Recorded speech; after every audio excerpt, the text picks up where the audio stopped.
What is archaeology? Michael!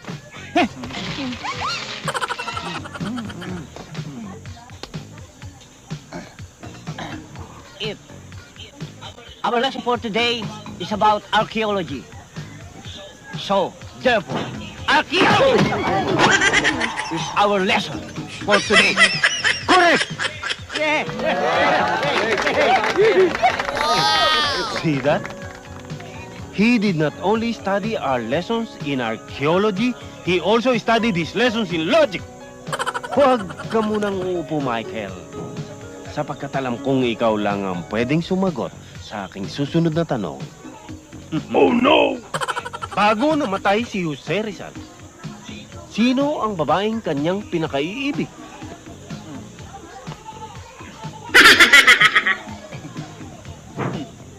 Sir, si Huling. Sinong huling? Huling, yung babaeng inibig ni Jose Rizal bago siya namatay. Ginawa niya pa nga ng tulayon eh. Di ba, no? Oo. Tama, sir. Tama. Sino ang huling eh? Huling paalam, sir.